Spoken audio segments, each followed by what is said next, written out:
ഓം ശ്രീ രാമചന്ദ്രായ നമഃ. ഓം ശ്രീ ഗുരുഭ്യോ നമഃ. ലക്ഷ്മണോപദേശം. കുഞ്ഞുങ്ങളെ, നിങ്ങൾക്ക് സ്വാഗതം.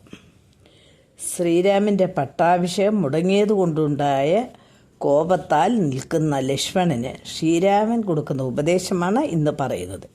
3 ലോകങ്ങളും ഭസ്മമാക്കും വിധം നിൽക്കുന്ന ലക്ഷ്മണനെ തലോടിക്കൊണ്ട് ശ്രീരാമൻ ചിരിച്ചുകൊണ്ട് പറയാൻ തുടങ്ങി.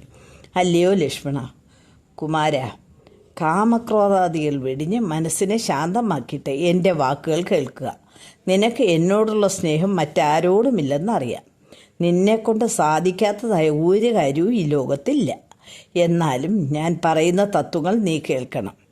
ഈ കാണുന്ന രാജ്യം, ദേഹം, പ്രപഞ്ചം, ധാന്യം, സമ്പത്ത് ഇവയൊന്നും നിലനിൽക്കുന്നതല്ല. ലോകത്തുള്ള സകല സുഖഭോഗങ്ങളും മിന്നൽ പോലെ പൊലിയുന്നതാണ്. ആയുസ്സും വേഗത്തിൽ നഷ്ടമാകും. അഗ്നിയിൽ ചുട്ടുപഴുത്തിരിക്കുന്ന ലോഹത്തിൽ വീഴുന്ന നീർത്തുള്ളി പോലെ മനുഷ്യജന്മവും ക്ഷണത്തിൽ നശിച്ചു പോകുന്നു. പാമ്പിൻ്റെ വായിൽ അകപ്പെട്ട തവള ഭക്ഷണത്തിന് അപേക്ഷിക്കുന്നത് പോലെ കാലമാകുന്ന പാമ്പിനാൽ വിഴുങ്ങപ്പെടുന്ന ലോകവും സുഖഭോഗങ്ങൾക്ക് വേണ്ടി പരക്കം പായുന്നു.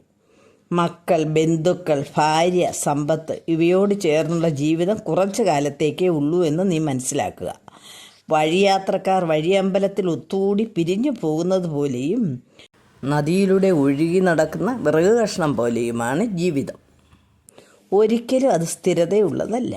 ഐശ്വര്യവും യൗവനവും സ്ഥിരമായി നിൽക്കുന്നതല്ല. ലൗകിക സുഖവും സ്വപ്നതുല്യമാണ്. രാഗദ്വേഷാദികൾ കൊണ്ട് നിറഞ്ഞ ഈ ലോകവും ഒരു സ്വപ്നം പോലെയാണ്. ബുദ്ധിഭ്രമമുള്ള ജന്തുക്കൾ കാലവ്യത്യാസത്തെപ്പറ്റി ചിന്തിക്കുകയേയില്ല.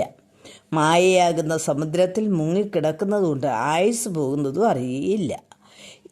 എത്ര സമ്പന്നനായാലും ബ്രാഹ്മണനായാലും രാജാവായാലും ശരി, എല്ലാവരുടെയും ശരീരം നശിക്കും.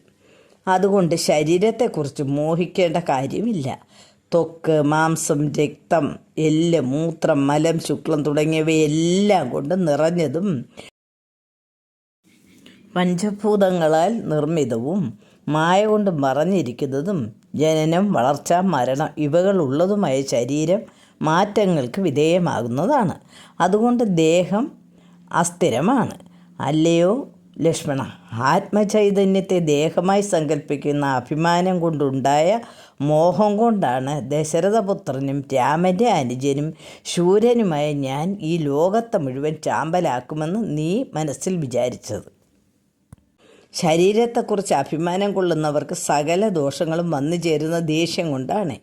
സംസാരത്തെ ഉണ്ടാക്കുന്നത് അവിദ്യയും സംസാരത്തെ നശിപ്പിക്കുന്നത് വിദ്യയുമാണ്.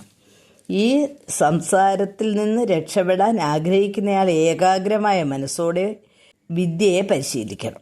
ഈ വിദ്യയുടെ പരിശീലന ശത്രുക്കളായി നിൽക്കുന്നത് കാമക്രോധ ലോഭ മോഹാദികളാണ്. ക്രോധനിമിത്തം മാതാപിതാക്കൾ, സഹോദരങ്ങൾ, ബന്ധുക്കൾ എന്നിവരെ പോലും മനുഷ്യർ കൊല്ലുന്നു. ധർമ്മത്തെ നശിപ്പിക്കുന്നതും ക്രോധമാണ്. മനസ്താപത്തിന് കാരണവും ക്രോധം തന്നെയാണ്. അതുകൊണ്ട് സജ്ജനങ്ങൾ ക്രോധത്തെ ഉപേക്ഷിക്കണം. ക്രോധമാണ് എല്ലാത്തിൻ്റെയും കാരണം.